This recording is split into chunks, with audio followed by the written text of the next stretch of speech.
The co-main event is a fight that the UFC has been wanting to spoon feed us for years.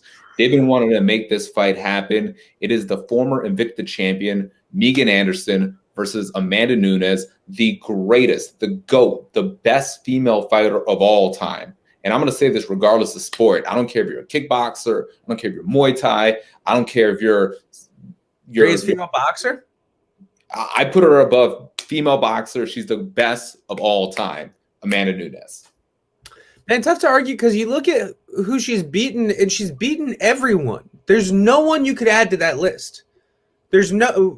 She beat Miesha Tate, right? I think she retired. Yeah, she beat Miesha Tate. Holly Holm. Okay, this is just the current run. Okay, this is not even including like, you know, people she beat back before her last loss to Kat Zingano.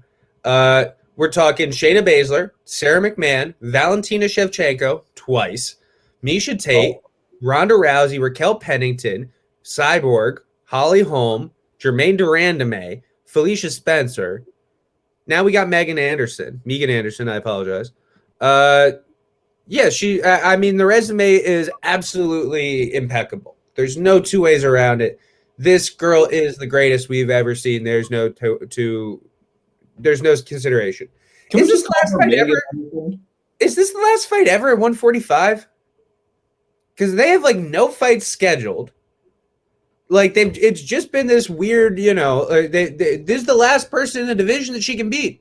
There's nobody else at 145. This is the last real 145. Everybody else has been someone who's moved up. This is the first legitimate 145-pound fighter. Not that Amanda Nunes is a spot that exists in the UFC. She's since Cyborg. Since Cyborg, I was going to say. And you look at her resume. I mean, she's 3-2 in the UFC. Her wins are over Kat Zingano. She beat Zara Farron, and she beat Nora Dumont. And then she loses first round to Felicia Spencer, and then she lost over 3 rounds to Holly Holm.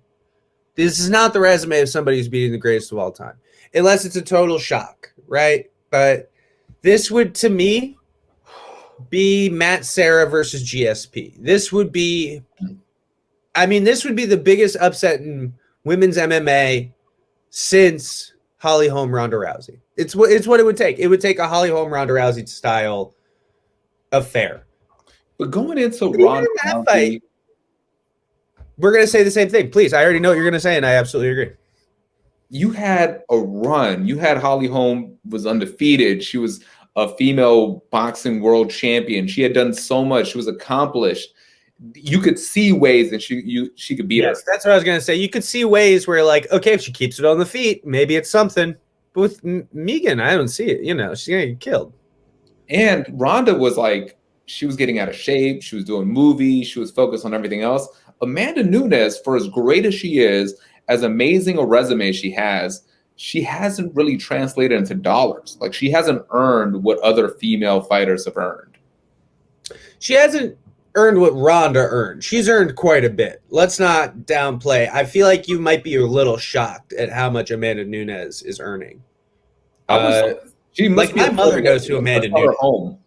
What? She must be a minimalist because I saw her home and it didn't look like other UFC fighters' home. So maybe she's a minimalist, but I was like, ooh. It doesn't. No, I think you're just being a cunt. It doesn't look like you have greatest of all time money is what it looks like. I've seen her home. I thought it was nice. It was nice, but it wasn't like greatest of all time. I'm expecting. Okay, well, you're used to seeing the ugly, tacky homes of Floyd Mayweather and shit, not a nicely decorated house of 2 professional lesbians. Leo's the houses that you think is a palace. He has a villa. That's Leo Santa Cruz. Most people who know who Amanda Nunes is don't know who Leo Santa Cruz is. Bro, I'm telling you, her house is nice. Why are we talking about this? This is the game.